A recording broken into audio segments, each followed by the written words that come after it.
Pues ya habíamos conversado con María del Mar, ¿verdad? De que íbamos a hablar como de dos cosas. Uno, un poco sobre todo el tema de Ley 70 y hablar también sobre lo que está pasando, ¿no? Un poco de Buenaventura y de cómo miramos esto, sabiendo que yo hago parte del proceso de comunidades negras, una de las organizaciones de comunidades negras, bueno, de un buen reconocimiento a nivel nacional, internacional y que es parte de todo lo que está pasando, está involucrada en diferentes partes del país. Entonces, como conectar todo el tema de Ley 70 con lo que está pasando.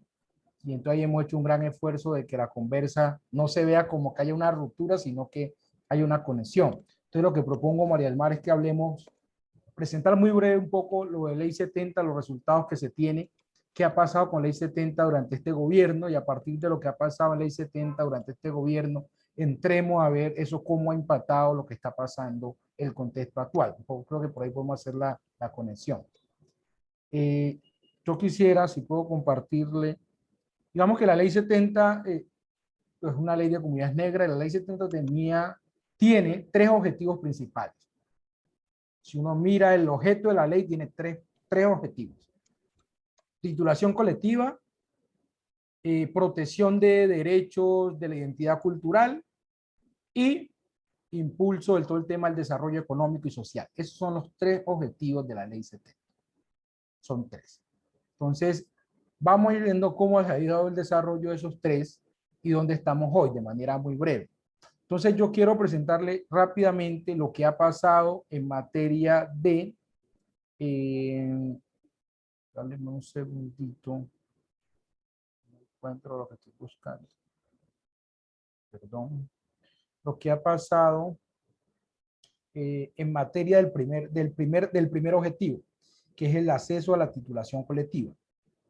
¿Sí? Que es el acceso a la titulación colectiva. Estoy buscando otra. Bueno, por aquí está.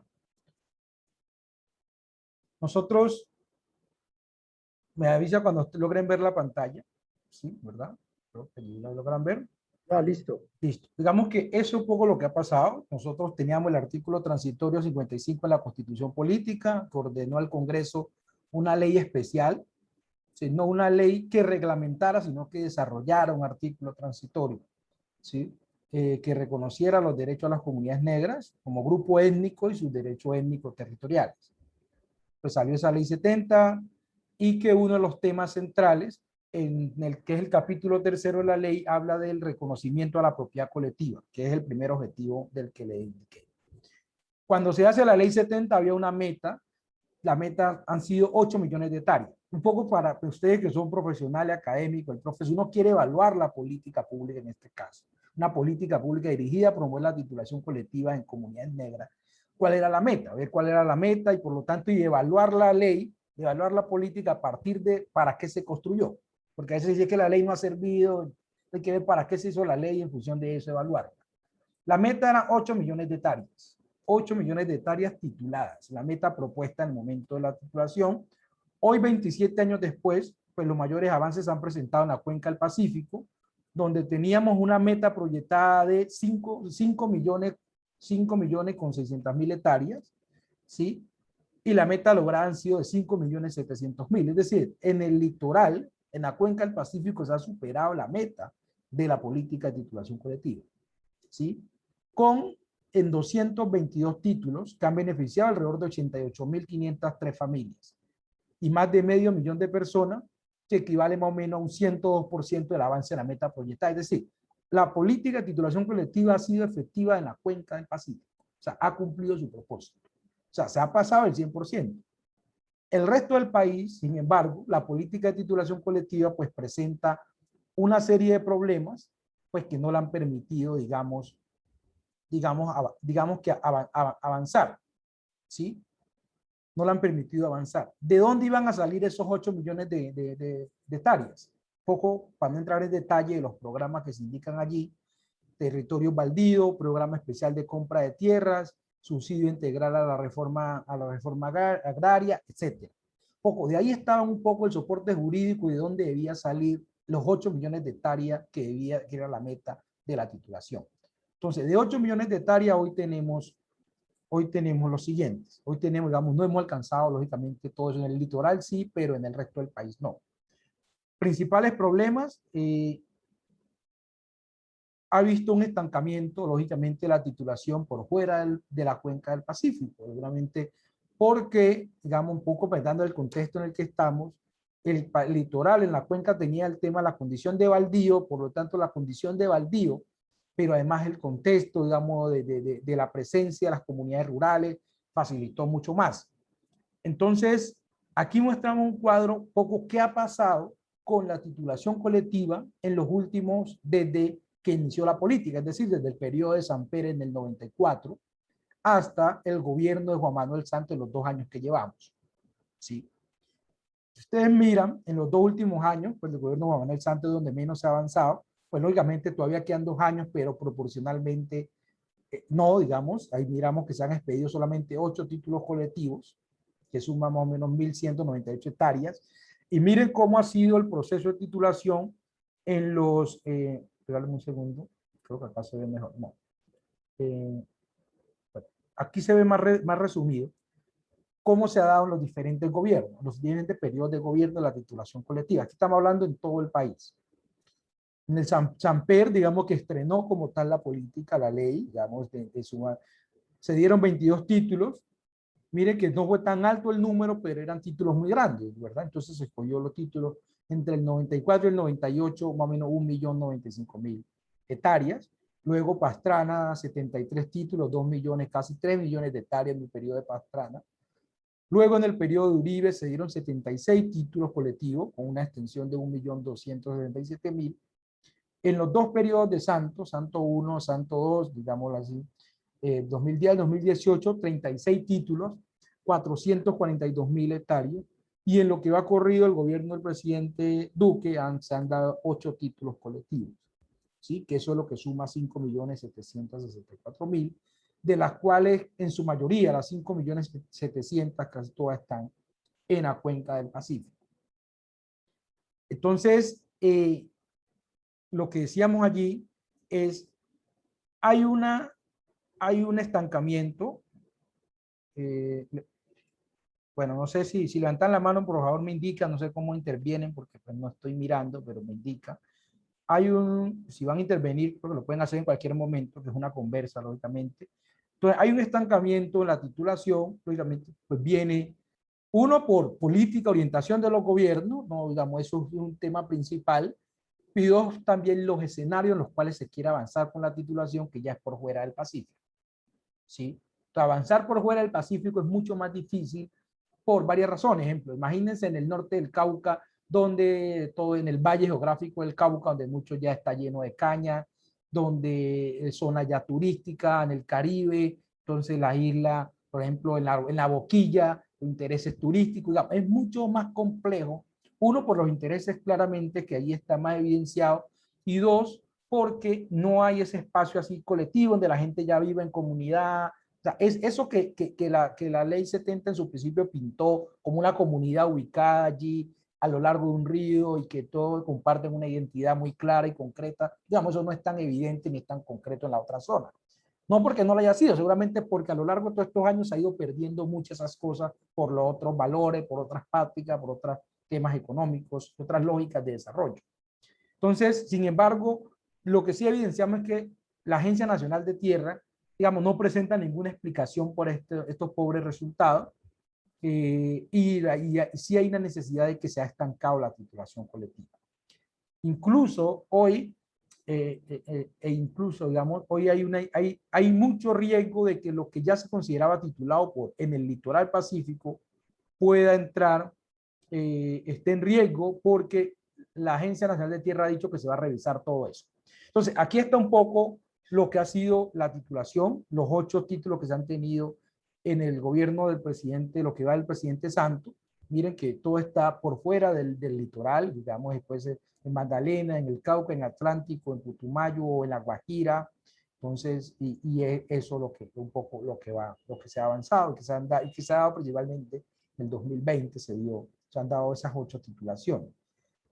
Sin embargo, hay 300, acá lo podemos ver, hay 380, más o menos 380 solicitudes represadas. Es decir, no ha visto avance de titulación, pero hay solicitudes de titulación, pues que deben de ser revisadas, tramitadas, pero eso es lo que tenemos. Entonces, en ese primer objetivo, debemos decir, la política pública cumplió para lo que estaba diseñada, que era otorgar una titulación colectiva como estrategia de protección, no solamente de la identidad cultural, sino también de un escenario estratégico por su biodiversidad. Para eso se hizo la titulación colectiva de tierras de comunidades negras. No se hizo para hacer negocio y para que la gente pudiera intercambiar y vender tierras, no, para eso no se hizo, entonces no se puede evaluar en ese sentido. Entonces, se ha cumplido en el litoral. Aquí, bueno, ya estaba lo de las metas. Quiero ya pasar a partir de esto, bueno, acá había un poco de problema. Entonces, el primer objetivo lo tenemos allí.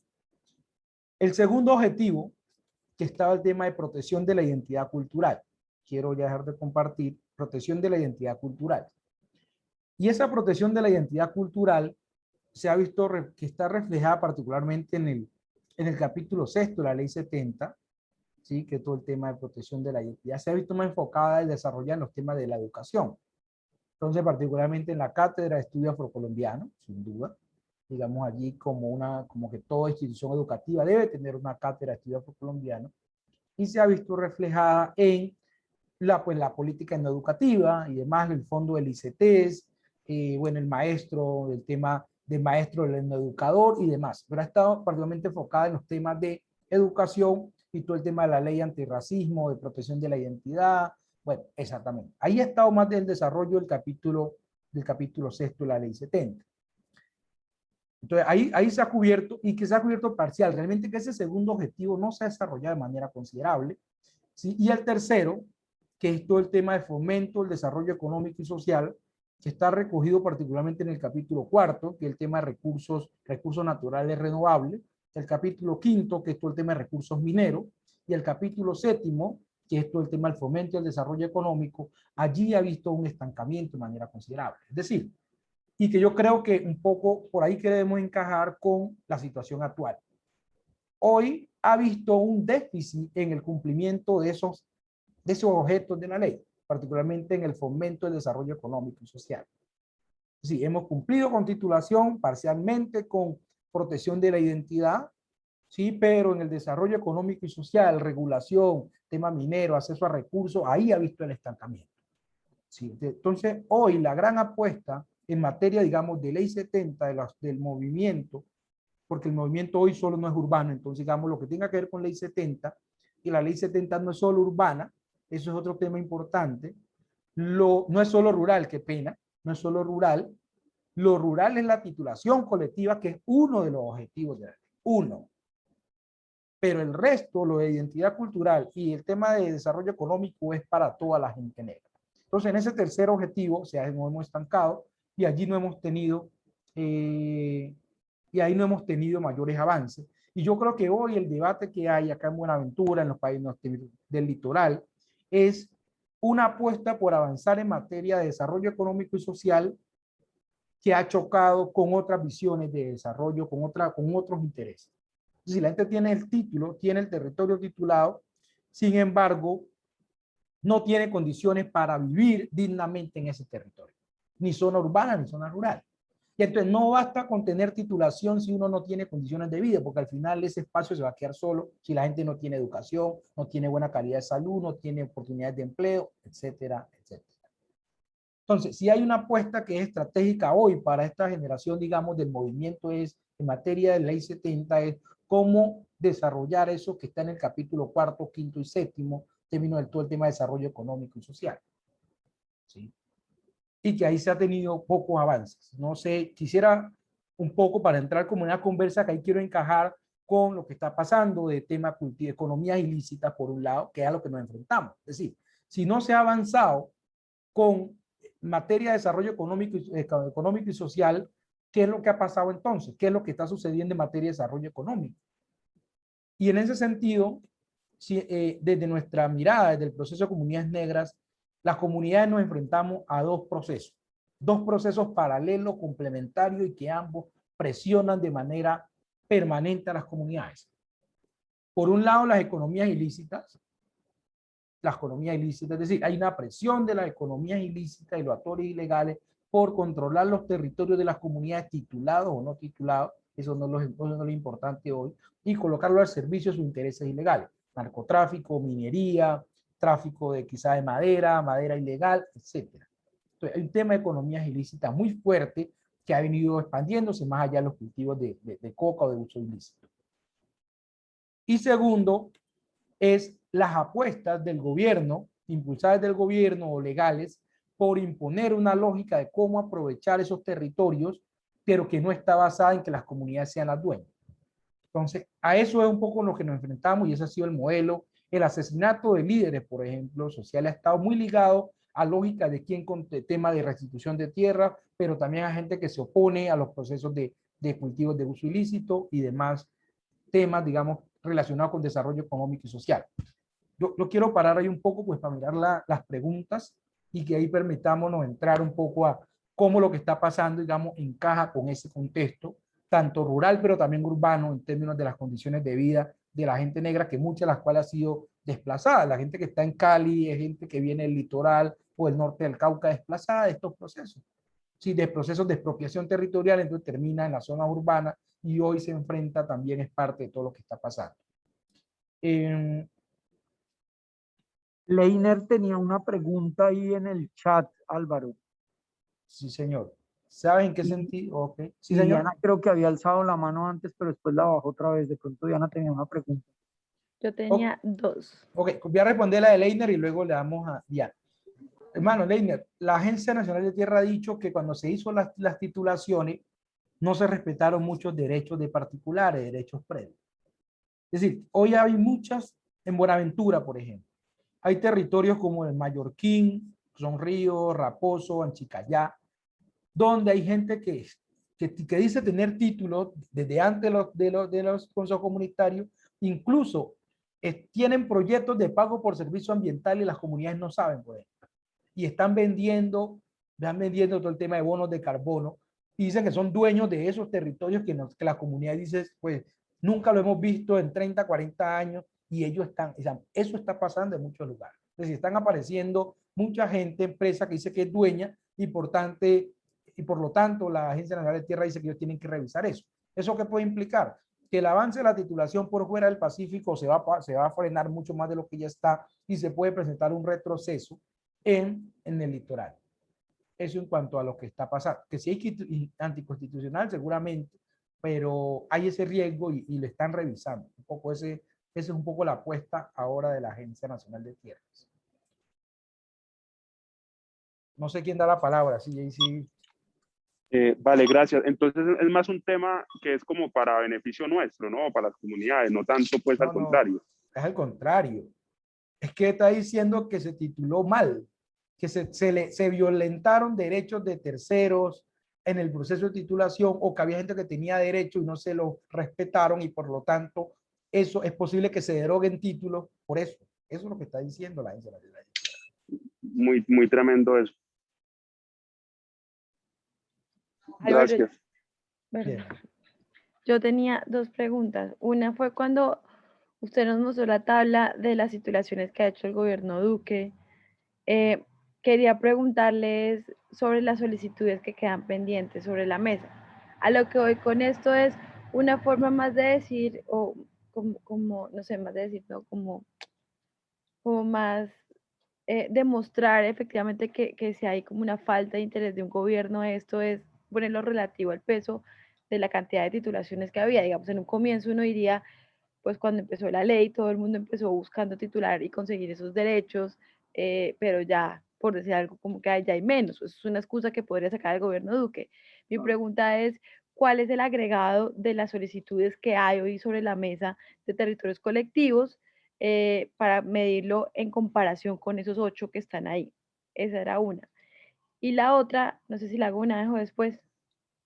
Pero entonces Álvaro le agregó a esa de Diana una cosita del primer periodo de Samper, porque Samper es 94-98, pero en el 94 y en el 95 no podía pasar casi nada, porque estaban apenas en el proceso.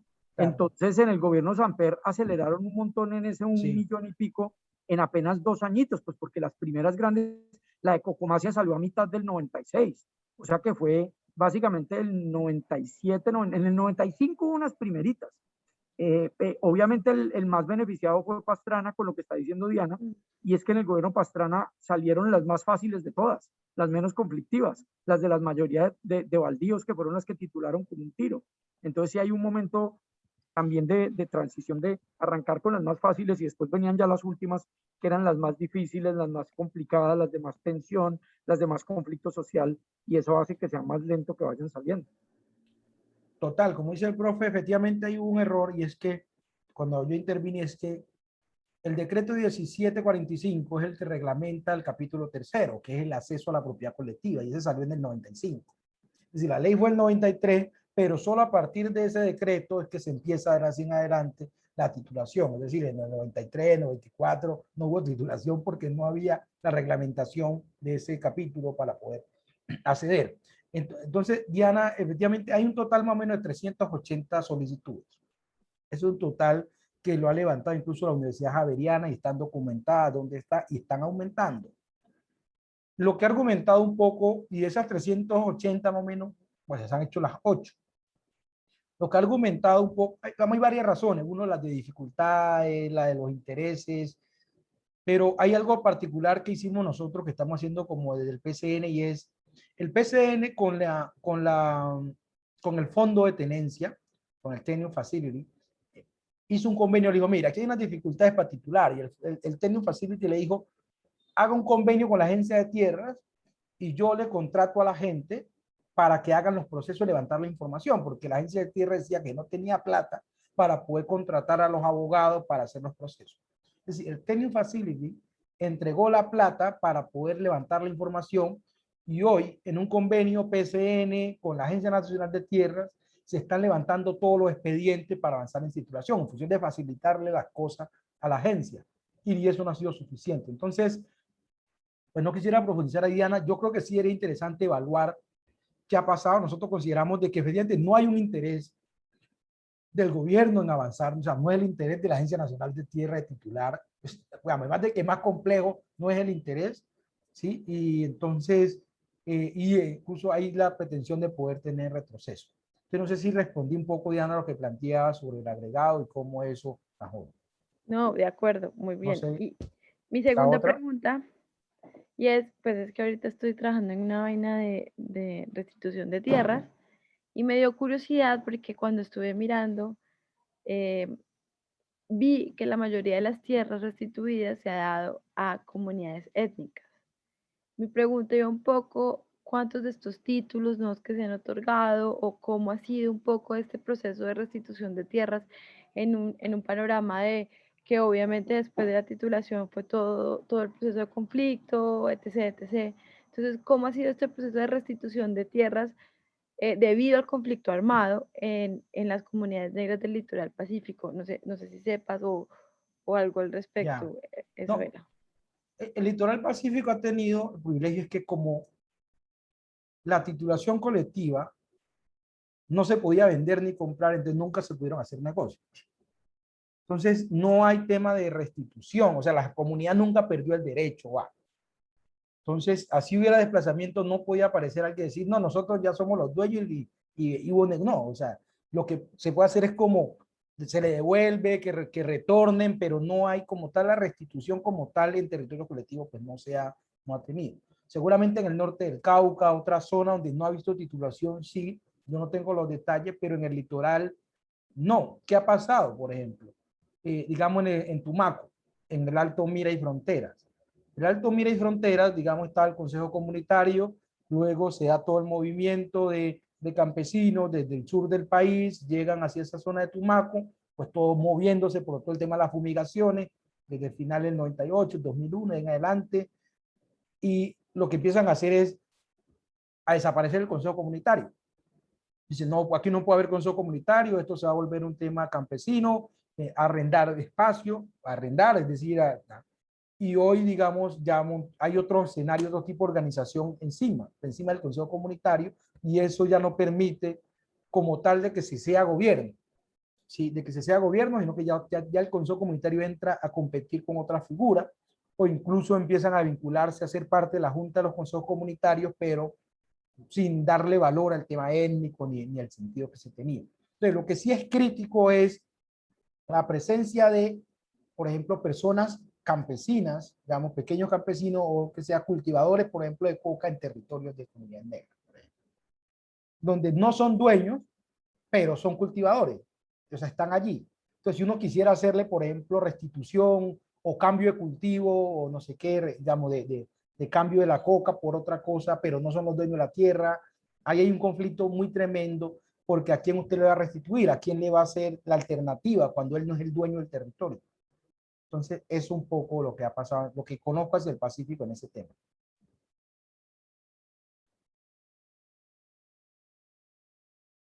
María del Mar tiene la mano levantada hace mucho rato, Juiciosa. No sé si es para hablar o es para otra cosa. No, sí, es que te tenía una pregunta un poco parecida a lo de Diana, como en términos de lo que falta y de los pasos que seguirían alrededor de esos tres objetivos que tú defines, ¿cuáles crees que serían, pues, esas cosas? ¿Sí? ¿Sí me entiendes? Como, Sí, no, yo creo que ya hacia ya un poco, pues la idea era si tenía alguna pregunta, hasta la parte un poco cerrando todo lo de titulación, cómo estamos en el litoral, los riesgos que hay, y por fuera del Pacífico, cómo está todo. Ya en términos de los desafíos, lo que sigue en materia, no solo Ley 70, sino en este contexto, ya lo decía, que está alrededor del desarrollo económico y social. Yo creo que ahí está tanto en lo rural como en lo urbano. En lo rural, yo creo que la comunidad se enfrenta a las dos cosas que presentaba, la economía ilícita, pero también a propuestas legales, pero que van en contra, digamos, de su lógica. ¿Sí? Entonces, ahí hay un desafío de, primero, que las comunidades tengan una estrategia propia en términos de lo que es el bienestar. Y ahí en concreto lo que hemos visto y que creemos que funciona muy bien y que nos alegra que está cogiendo mucha fuerza y es, debe ser una lógica económica productiva que, lógicamente, que respete la biodiversidad. No puede haber un tema económico que vaya en contra de la protección, o sea, que destruya los recursos naturales. Y lo que más se acerca a eso es, hay recursos estratégicos en los territorios de la gente negra que son supremamente importantes para la humanidad. Entonces, agua, bosque, minerales, un tema del rol que tienen los manglares, por ejemplo, para la biodiversidad es una cosa supremamente importante. Si existe, digamos, ese tema, digamos, los páramos, las zonas que están allí, esa biodiversidad debe ser la base sobre la cual hay que soportar eso. Entonces, ¿eso qué implica? Digamos, hay una apuesta que se está haciendo mucho en términos de pago por servicios ambientales, ya sea proyectos REU o de otro tipo, pero es por allí gran parte de lo que hay que apostar, ¿sí? Y que, por ejemplo, el tema de agua, que las comunidades controlen esos recursos y puedan tener formas de poder generarse bienestar económico a partir de actividades como la que indicamos que protegen los recursos naturales. Turismo, articulado con bioeconomía, digamos, ahorita Mabel Torres está moviendo todo el tema de, hay una convocatoria de bioeconomía. Yo siento que ese es un desafío, ¿sí? Que existe el riesgo de que las comunidades, digamos, no logremos encontrar esa salida y quedemos como en el medio entre la economía ilegal y las actividades legales, pero que no se acomodan un poco a esa apuesta que tenía la titulación colectiva. Porque la titulación colectiva se queda corta si no tiene un desarrollo económico articulado con lo que es lo colectivo.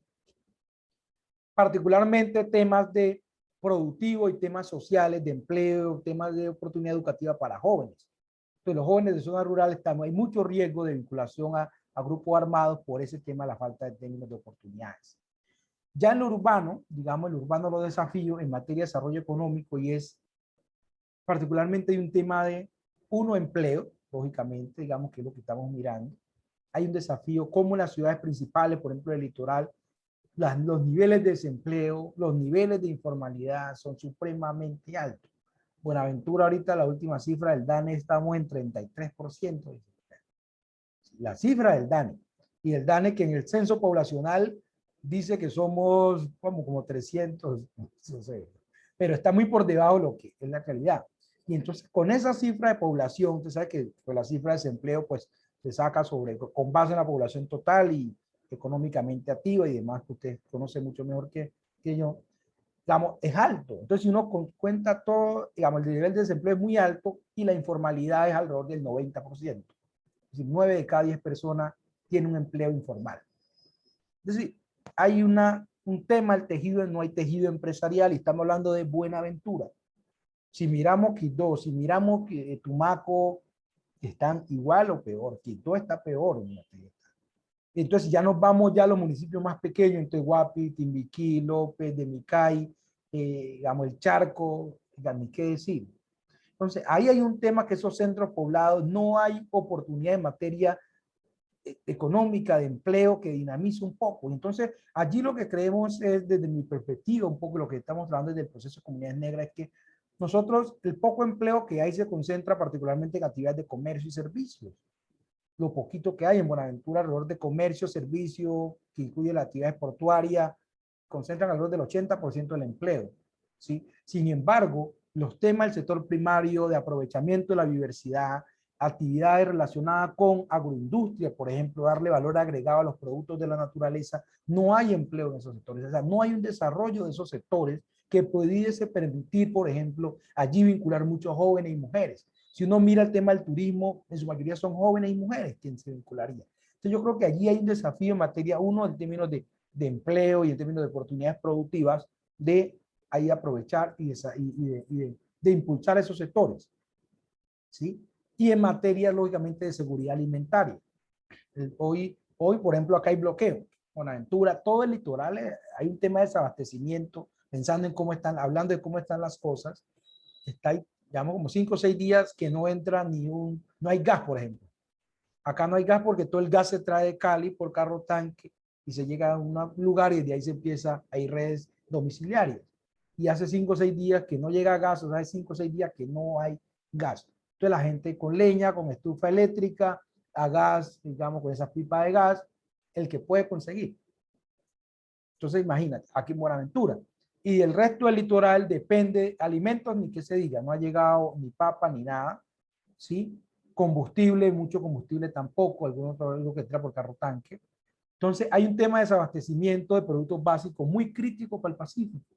El Pacífico ha tenido un nivel de dependencia muy alta, perdón, en materia de alimentos, que no se puede dar lujo de seguir así. O sea, tiene que haber una estrategia que el Pacífico empiece el tema de producir alimentos, y el año pasado con la pandemia se evidenció de que el nivel de inseguridad alimentaria, que es necesario producir alimentos, generar empleo en sectores clave para jóvenes y mujeres, turismo, sectores de agroindustria, de transformación de los productos, de la agroindustria, como ya lo indico, y sectores relacionados con la biodiversidad, que vincularía mayormente mujeres y jóvenes, ¿sí? Y allí el tema de educación, pues un gran reto en términos de acceso a educación superior, particularmente, pues que allí el programa, pues, el semillero y todo el programa de Palante Pacífico, pues sabe mucho más los retos que tenemos allí para poder generar la formación de las personas, para poder empezar a desarrollar un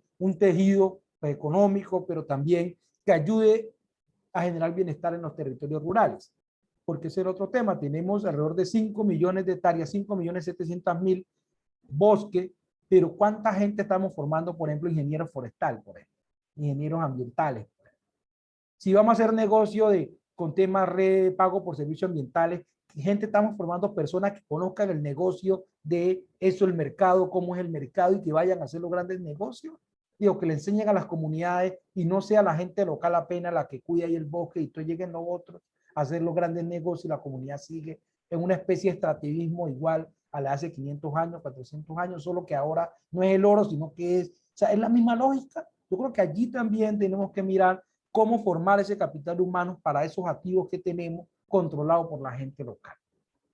Yo plantearía eso, no sé, y dar estos 15 minutos para si tenemos otras preguntas alrededor de eso. Un poco, y lo que viene un poco en este contexto, no sé, tal vez el profe nos pueda ayudar más, cómo vemos pues, socialmente, políticamente, y con esa reforma, como qué espacio puede tener el Pacífico y el movimiento afro, allí también en lo que se está disputando, no sé.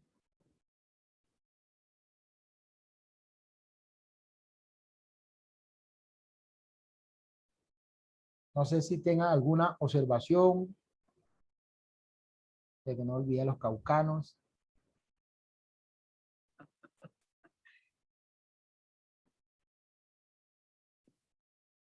Jorge, Jorge adelante. levantó la mano.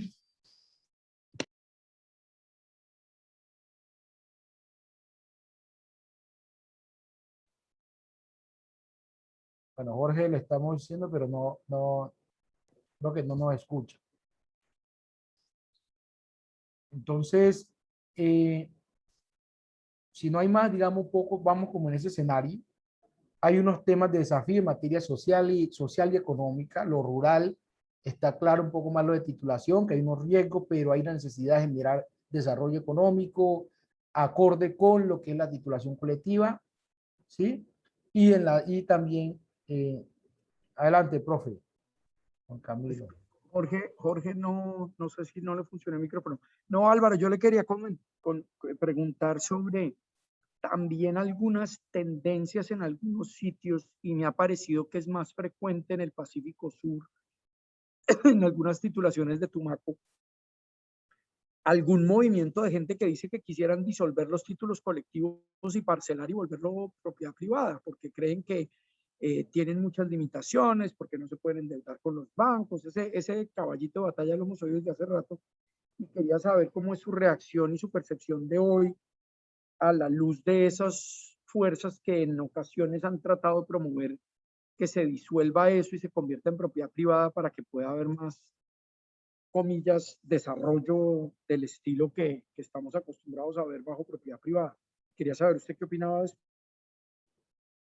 Sí, pues como usted lo dice, yo creo que eso se ha planteado y el argumento ha sido las posibilidades de generar pues, el desarrollo económico a partir de la propiedad privada, digamos, de dividir en este caso territorios colectivos. Yo lo que creo que eso es un riesgo que está allí, que cada vez nos van a forzar más a que se pueda avanzar hacia esa discusión, a eso, y allí hay que entrar por eso un poco la urgencia, por el desafío de decir, si nosotros dejamos que hoy la titulación colectiva se quede decir, ya cumplimos, está titulado, y evaluamos la titulación colectiva, la ley 70, desde el capítulo cuarto, quinto y séptimo, que es el desarrollo social y económico, no hay. O sea, ahí no ha visto avance.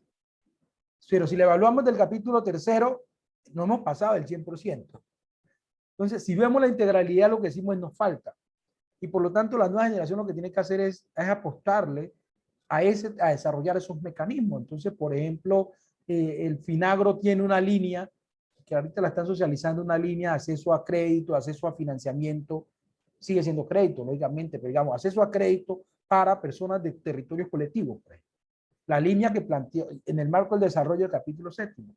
Y hoy tiene fondos, tiene muchos recursos, y para acceder hay que estar en un territorio colectivo, se necesita que el Consejo Comunitario certifique que usted es parte del Consejo Comunitario y que tiene algún cultivo. Digamos que ahí van unos pininos donde se va diciendo sí hay, mire que aquí hay cómo, y lo que nos falta es desarrollar otros mecanismos en materia económica, en materia de posibilidades, digamos, de bienes públicos, otro tipo de bienes públicos, infraestructura, pero también de acceso a oportunidad económica a partir en el marco de la administración colectiva.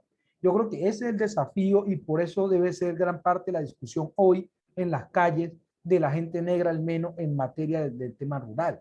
Y es en este contexto, en lo que viene, digamos, la reforma tributaria, los temas de inversión pública, a dónde la vamos a dirigir, cómo vamos a generar un tema de bienestar económico que no dependan de transferencia directa, por ejemplo.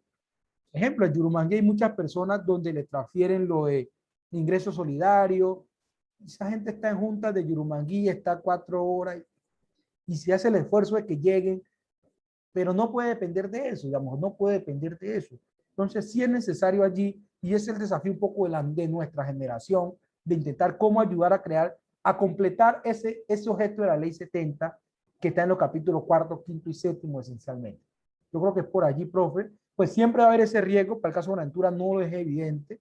Yo creo que eso de disolverlo como tal, yo veo más el riesgo, ¿sabe dónde, profe? Qué pena que me extienda, y además con compañera y compañera, en temas de lo que estamos hablando de la Agencia Nacional de Tierra, es decir, no son 50.000 hectáreas, sino que son 20.000, porque estas 30.000 eran de un privado o eran de una empresa. Yo por ahí, yo veo más el riesgo por allí. Eso puede pasar mucho más rápido, Sí, sí, sí. más pronto. Luego, pues que quede el poquito los 20.000, dirán esto desbaratémoslo, pero va a depender un poco más yo veo más riesgo por allí. Digamos de que acuerdo. sí. Bueno, De acuerdo. Creo que Jorge ya le funcionó el micrófono. adelante, Jorge. Hola, ¿me escuchan? Sí, señor. Listo. Bueno, Álvaro, primero que todo, muchas gracias por estar acá. Quería hacerle una pregunta y es, últimamente he venido trabajando en temas relacionados con los PDET, los programas de desarrollo con enfoque territorial y la nueva estrategia que ha creado el gobierno Duque de las zonas futuro, donde pues está incluido la zona del Pacífico nariñense. Entonces quería preguntarle, ya que viene hablando de estos temas de desarrollo económico, ¿cuál es su opinión acerca de la implementación de estos programas y si usted ahí ha visto como que estos han fortalecido a los municipios y al desarrollo en la región? Gracias, Jorge, por esa pregunta que complementa muy bien un poco el escenario en el que estamos y esto el tema del acuerdo de paz y demás. Mira, sí hemos estado en la discusión, hemos estado desde el día 1, digamos, con el tema de los PD, con ese decreto el 893 del 2017, digamos, de mayo del 2017, el cual crea los programas de desarrollo de enfoque territorial y nosotros acá en el Pacífico, pues estamos en la subregión de Pacífico Medio, que es Buenaventura y la costa caucana, y de ahí hacia el sur y hacia el norte, pues el Chocó. Y es, concretamente, hay tres problemas allí. Uno, las comunidades hicimos un gran esfuerzo, hicimos de construir una propuesta ajustadas a las expectativas nuestras. Es decir, hubo mucha pelea, por ejemplo, con la Agencia de Renovación del Territorio para que lo que saliera a los PD era lo que la gente quería. O sea, en cierta forma se logró en gran parte. Y hoy en la etapa de implementación lo que estamos viendo dos asuntos. Uno, no es claro en los recursos, no se está invirtiendo, realmente no están invirtiendo plata realmente. No sé en qué están gastando la plata, pero no están invirtiendo plata. Si no está, no hay inversión, digamos que. Y dos, las comunidades, digamos, ha visto una frustración muy grande, lógicamente, porque las comunidades ven que eso es una gastadera de tiempo. Entonces, los líderes, además de seguir defendiendo el territorio, tienen que estar discutiendo con el gobierno para que implemente el PD. Entonces, digamos, un desgaste. Hoy se ve como un desgaste con este gobierno. O sea, nosotros, por ejemplo, en Buenaventura, en el Pacífico Medio, tomamos la decisión de que no íbamos a tener una discusión política con el gobierno frente al tema de PD, porque era un desgaste. ¿Sí? Entonces se iban ahí los años discutiendo, dijimos, esperemos a ver qué pasa en 2022 porque con este gobierno no pasa nada. Resumen, no está habiendo implementación, es un enfoque, una lógica de la zona futuro de consolidación, la estrategia de consolidación, digamos que es claro eso, que la apuesta es que hay que militarizar, controlar, y lo poquito que están implementando, lo están implementando desde su lógica, por ejemplo. Entonces no es la lógica de los enfoques reparador, de los enfoques étnicos, del enfoque de género, de cómo hay que restablecer. No, eso no es la lógica. No, lo poquito es qué es estratégico dentro de una lógica más de consolidación territorial, pues que eso viene de antes y que bueno, eso es lo que está pasando. Sin embargo, las comunidades y al mismo tiempo asesinato de líderes, bueno, o sea, hay mucha gente que no quiere saber de eso más. Otros que dijimos, esperemos a 2022 para poder volver a la discusión política y mientras tanto estamos allí aguantando a ver cómo no perder más un poco, no perder un poco lo que la gente ha dicho. Ahí dice que hay muchos recursos, no hay capacidad de formular proyectos en las regiones, las comunidades, entonces los más vulnerables no pueden formular proyectos, entonces si no hay proyectos no hay inversión, bueno, una frustración que hay. Esa es una alternativa porque dejamos muchos programas adecuados, pero no hay implementación. No está muy lento, no hay implementación literalmente en el litoral, no hay avances que uno diga que se esté dando implementación. Pacífico Medio tenemos algunas obras PD que se deben haber hecho antes de empezar la implementación fuerte y que estamos ahí luchando para que se hagan unas escuelas como en 8 lugares. Entonces nos dieron hay que hacer 8 obras y somos 20 territorios, escojan dónde hacemos las 8. Una escuela en Yurumangui y tenemos que andar detrás del contratista para que vaya. Una locura realmente. No. Y dejaría allí para... No sé si Jorge allí respondió un poco de cómo miramos y cómo vemos el enfoque de la implementación. Sí, Álvaro, muchísimas gracias. Queda claro. No sé si María del Mar o Leiner. Sí, Álvaro, pues ahí las levantamos en orden, creo que fui yo y después Leiner, Ok. o sí. Eh, yo te quería preguntar, como en la situación que está viviendo el país, cómo están las cosas en Cali, ¿qué mensaje de esperanza y de luz nos pueden dar las organizaciones como los territorios colectivos para lograr formas de gobernanza de las personas que sean un poco más justas, como más, no sé, como que permitan construir una sociedad más amable que la que estamos viendo? Bueno, yo creo que ahí el experto y aquí está el profe Juan Camilo, creo que es claro y digamos que uno lee todo pues, el libro del profe y dilema de lo colectivo y todo lo que eso implica, digamos así, sea que no es un tema solo rural, no es un tema solo de recursos naturales, lo que estamos hablando ya es digamos, de uso colectivo. Yo creo que eso en cuanto a decir que ahí hay referencias, digamos y este contexto muestra que hay que avanzar hacia escenarios de mayor apertura, de mayor en términos de un tema mucho más colectivo en la toma de decisiones, de un tema más colectivo de la gestión de lo que es común. Yo creo que allí eso ayudaría mucho en este contexto. Uno mira que en Cali se están haciendo asambleas de las zonas, cómo hacer, cómo poder gestionar las cosas, cómo los temas. Yo creo que es ese contexto del cual mucha la gente ha aprendido, digamos, del litoral, en términos, digamos, de los grupos étnicos, en términos de cómo tomar decisiones, cómo discutir, cómo llegar a intentar llegar a consenso sirve mucho en este contexto o sea, no hay que verlo como algo rural, no es algo rural, es una forma de cómo intentar gestionar asuntos de eso colectivo, de que a todos nos interesa y que aplica en la salud, sin duda, de que aplica en el transporte, de que aplica en el barrio, de que aplica en la seguridad, de que aplica en lo que a todos nos interesa. Yo creo que hay un referente muy fuerte que se debería aprender y es si es posible, digamos, y decirle, miren que si es posible desde el tema colectivo poder aprender implementar ciertas cosas en la zona urbana.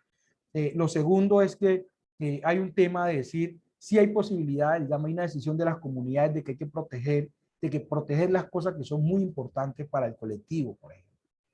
Digamos, el tema, los recursos que son estratégicos, por ejemplo, en la zona rural, el agua, el bosque, hay que protegerlos. Y entonces alguien dirá, y ahí está la discusión de decir, mire, eh, estamos en un espacio colectivo, hay intereses individuales, pero no hay que contaminar el río. Y esa es una decisión que se toma y el río hay que protegerlo porque el río no solo es de navegación, sino que el río también es la fuente de agua y bueno, etcétera. Entonces, ese tema de definir cosas que son básicas, que son esenciales para la vida en el barrio, para la vida en la comunidad, en la vereda, es parte de lo que hay que aprender de las comunidades y decir, mire que sí se puede. Yo creo que ese es el principal, digamos, aprendizaje, ¿sí? Digamos, hay otros desafíos en materia, digamos, lógicamente, lo que estamos diciendo de empleo y otras cosas, que desde las zonas rurales y los territorios de la gente negra no están claros. Hay unas pistas que hemos dado aquí, pero que yo creo que ustedes son, pero que falta mucho por construir allí. Gracias, Álvaro. Y queda la mano levantada de Leiner y también Dante Leiner, ¿no? nos enviaron una Yes. pregunta por el chat, pero Sí. Ok, vale, gracias. Un poco mi pregunta era, bueno, dado que se está hablando de temas varios, quiero aprovechar y porque mencionaste Álvaro hace un rato eh, sobre el tema pues, de ingreso solidario, un tema como eso. Pues ahorita se está discutiendo mucho, de los temas que se está discutiendo mucho en el país es el de una posible renta básica, bueno, y continuar con ingreso solidario. Entonces uno pensaría que en el litoral, pues, ese tipo de medidas pueden ayudar mucho, pues, como a incrementar, pues, el gasto de los hogares en temas de alimentos y temas básicos que son necesarios ahora por la pandemia. Una evaluación que hicimos desde planeación mostraba que, bueno, que ese tema de evolución del IVA y ese tema de ingreso solidario tenían unos efectos importantes, pero he charlado con algunas personas en Buenaventura y me dicen como que, o sea, como que no están de acuerdo con ese tipo de cosas, ¿no? Como de transferencias no condicionadas. Entonces yo quisiera saber un poco como tú qué opinas de eso y desde el PCN cómo lo ven, como que si realmente creen que eso vale la pena o pues así los datos muestran como que sí, pero realmente no sé, Lo de las, ¿cómo ven ese tema lo de las con las transferencias, los transferencias? programas. No, no, sin duda es importante. Yo creo que igual son recursos que, pues, digamos, que tú mejor que yo sabes que son necesarios en los territorios nuestros, digamos, donde hay posibilidades, donde primero reclamándolos todos, segundo gastándolos en cosas que son fundamentales y ojalá cosas que sean producidas en el territorio ayudarían a dinamizar mucho más, digamos, el gasto y demás, digamos, lógicamente en nuestro territorio, digamos, que sin duda es muy importante, digamos, ahí lo que sí hay, hay que implementar mucha estrategia de cómo se logra, digamos, que llegue y que la gente lo reclame y demás. ¿Sí? Lo que yo creo que hay que complementarlo es que la gente nuestra no puede vivir de eso, ni va a vivir de eso, ni eso va a alcanzar para vivir.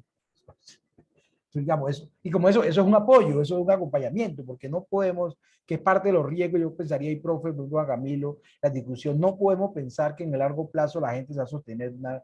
¿De qué, digamos, sobre qué se va a basar nuestra estructura económica? Estamos en el electoral, ¿de qué se va a basar? O sea, la gente no puede vivir de, como digamos, de familia en acción, entonces tenga más hijos, o ya el gobierno le va a mandar 400 y entonces tal. Entonces, yo creo que allí es donde nosotros, digamos, la reactivación tiene que ser, en términos de decir, dónde tenemos realmente sobre qué se va a soportar la economía del Pacífico, y para eso mientras nosotros avanzamos, lo que decíamos, temas de biodiversidad, formar a la gente, temas forestales, digamos, los temas que están basados en biodiversidad y en los territorios colectivos, por ejemplo, hay que aprovechar, digamos, en el corto plazo esas fuentes de ingresos que permiten aliviar cosas. O sea, hay que entrar, esos son alivios, pero son alivios mientras recuperamos, mientras reconstruimos, mientras tal cosa. Es decir, y si no pensamos en lo que va a venir después de ese alivio, nosotros en el Pacífico nos vamos a llevar. Entonces, ahí yo creo que es eso. Sí es necesario, pero no nos podemos quedar allí, sino que cómo aprovechamos que eso llegue y se haga efectivo lo más posible, incluso ayude a impulsar la economía local, lógicamente, se gaste a nivel local, ¿sí? Y no que la gente lo reciba en Buenaventura y se vaya a comprar a Cali o a Medellín y luego no gaste nada. ¿Cómo lo hacemos que se gaste a nivel local? Pero mientras vamos construyendo las bases, lo que debería ser la economía para mí, que debe estar basada en lo que estamos diciendo. Un tema más de proteger lo que tenemos que es más valioso, que es biodiversidad, que es un tema cultural, otros temas. Y yo creo que esa debe ser la tarea de gran parte de lo que estamos aquí, de cómo ayudar a eso. ¿Sí? A lo que y ahí, Álvaro, está pues todo el tema de buenos, bien hechos convenios de red plus, de pago por servicios ambientales, pero que hay que tener mucha cautela y uno sabe que hay organizaciones internacionales que le están ofreciendo negocios que hay que revisar con mucho cuidado a las comunidades de territorios colectivos, pero hay otras que sí lo están haciendo. O sea, en Acandí lograron hacer un acuerdo que hasta donde yo he oído es más o menos positivo y no sé qué ha pasado en los últimos recientes años, pero durante un tiempo fue un contrato que se discutió bien en comunidad y se aprobó y dejó alguna plata que, como dice usted, Álvaro, está sustentado en conservar el capital natural que hay ahí valioso, más el capital cultural, pero ahí hay algunas oportunidades de mover otras ideas, ¿no? De desarrollo local y de generación de ingresos. Sí, yo creo que sin duda, profe, se están haciendo de vez muchos malos negocios, hay comunidades que están haciendo cosas muy malas y se están comprometiendo, y entonces le dicen que le van a dar el 5%, el 10%, no sabe de cuánto, pero y eso ya, y están comprometiéndose con cosas, y que ahí hay que intentar cómo se acompañan también. Y yo creo que eso es una parte, digamos, para lo rural, eso es clave. Lo urbano, lógicamente, Leiner, nosotros, nuestras ciudades, digamos, Quito, Buenaventura, Tumaco, eh, eh, allí yo creo que hay un tema muy fuerte, por ejemplo, en nuestras ciudades, hay que ver cómo impulsamos muy fuerte el tema de las obras, por ejemplo, el tema de infraestructura, por ejemplo. Estamos hablando de la grande macro infraestructura, una gran obra en términos de tamaño, sino obras que dinamicen, por ejemplo, el empleo en la zona urbana, por ejemplo, la construcción, por ejemplo. Hay unos déficits de vivienda en nuestro territorio, hay unos déficits de obras públicas, un tema de parque, un tema de espacios deportivos, donde son inversiones que generan alrededor del deporte, por ejemplo. ¿Cuántos equipos de fútbol, digamos, si hubiera un equipo de fútbol de Quito, del Chocó, de Buenaventura, pero también de básquet, hay escuelas de atletismo, de patinaje, digamos, son cosas que están allí en las cuales podemos generar empleo en las zonas urbanas nuestras de servicios O sea, no todo lógico va a ser solamente el tema de pago por servicios ambientales, pero hay ciertos sectores que toca entrar y dinamizarlo, ¿sí? Y yo creo que se prestan y en los cuales hay que trabajar. Aquí una pregunta, no la estoy intentando entenderla, y dice que es preferible asumir los riesgos aunados a la implementación inadecuada mientras llega el 2022, frente a ver si se puede lograr algo en torno a esto a partir de otra estrategia normativa o mecanismo que permita resultados esperados. No entiendo muy bien, la verdad. Pues lo que yo diría es que, digamos, no sé si Yesiris pueda intervenir, Hola, la verdad. Hola, hola, buenas noches. No, sino que buenas había noches, mucho ruido acá donde tranquila. estaba, entonces preferí escribir. Frente a lo que nos comentaba hace un rato, que como la implementación se estaba haciendo de forma inadecuada, entonces estaban esperando que todo avanzara de esa forma hasta 2022 para que se efectuara el cambio de gobierno. Entonces mi inquietud es frente a eso, si definitivamente no hay otras estrategias o mecanismos normativos, no sé cuáles serían, que pudieran permitir hacer algo durante esta vigencia que falta, pues no sé si en este Sí. caso el riesgo, esperando que llegue el 2022, sea menor que intentar la implementación de otras cosas. No, total. Nosotros, pues, lo que acciones, sabemos que el gobierno empezó en el 2018, ¿no? 2018. 2018 y desde el 2018, agosto del 2018, hasta lo que va hasta principio de este año, tuvimos dos ventajas. Y es que, por ejemplo, de la Procuraduría y la Defensoría, habían procuradores y defensores que estaban muy pendientes del asunto. Entonces, Procuraduría delegada para el tema del acuerdo de paz, Procuraduría de Asuntos Étnicos. Entonces, digamos, nosotros incluso acá en Pacífico Medio convocamos a una sesión de la Procuraduría con la Agencia de Renovación del Territorio, la Alta Consejería, para hacerle seguimiento a la implementación y los enfoques. O sea, porque el procurador tenía ese interés, pero ya, en el contexto actual, ya, uno, los órganos de control, el Ministerio Público, digamos que han perdido un poco el interés en ese sentido, digamos, al menos no es evidente la relevancia de esos temas, que tengan relevancia esos temas.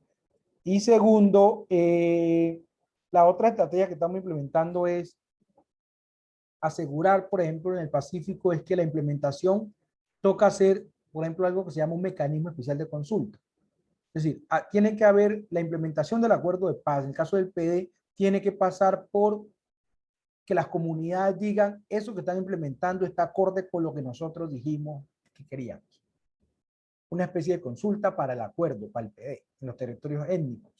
Entonces, lo que estamos intentando es asegurar que ese mecanismo especial de consulta realmente sea amplio y permita que las comunidades, lo que esté llegando mal, ahí intente adecuarlo un poco a lo que las comunidades quieren. Que la priorización de las iniciativas esté basada, por ejemplo, en la urgencia. Es decir, alguien dice, ¿qué es urgente? Alguien dirá, no, lo urgente es hacer un gran embarcadero en Yurumangui, por ejemplo. Una obra de infraestructura que dinamice la economía en Yurumangui. Pero mira que en Yurumangui entonces hay unos temas la gente se está desplazando, hay unos temas de confinamiento por hechos del conflicto armado. Entonces lo que necesitamos con urgencia son unos refugios humanitarios. ¿Sí ves? ¿Sí ves la diferencia? Entonces el otro no está viendo que la comunidad está en medio del conflicto y que lo que necesita es estrategia para protegerse mientras logra tener estrategia, pero en su territorio.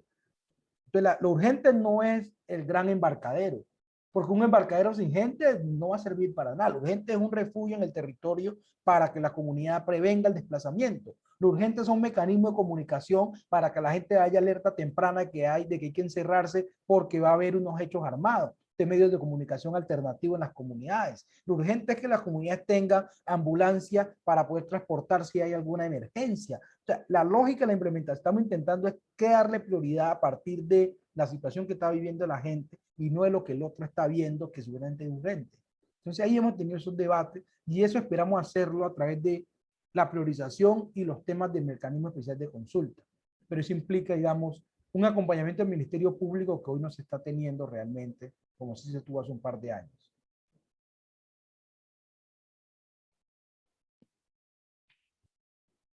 Álvaro, muchísimas gracias por acompañarnos en esta sesión. De verdad que es muy valioso para nosotros poder tener tu perspectiva sobre sobre lo que está pasando en el Pacífico y la forma en la que lograste unir la historia de la Ley 70 con lo que estamos viviendo en este momento. Entonces, pues muchísimas gracias por tu tiempo y también a todos, muchísimas gracias por acompañarnos. La foto, no se le olvide la foto. Ahora, abra cámara, Leiner, abra cámara, mi hermano. ¿Dónde está? Bueno, sí, Juan Camilo, ¿dónde está? No hay que manejar y Nuestro y Julián, hablar a entonces. tiempo. Yo estoy Ahora, mirando acá, para mira. adelante. ¿Cómo va todo, hermano? Mano, aquí estamos. No como Leiner, pero aquí estamos. Ah, Leiner, hermano, necesitamos ver qué vamos a hacer con esta reforma, a ver qué. Bueno, hay varias cosas. Juan Camilo acá es el que nos va a orientar en eso. Estamos atentos a las instrucciones. Primero tenemos que aprender todos de todos a conversar, porque se nos está olvidando conversar en este país. Total. Pero entonces, ¿tomaron la foto o no? ¿Ya todo el mundo prendió? Prendan más, la mitad más uno. ¿Qué pasa? Maestro Gilmar, y entonces. ¿Cómo estás, Álvaro? Buenas noches Bien, bien. a todos. Listo, 1, 2, 3. Juan Camilo sonría.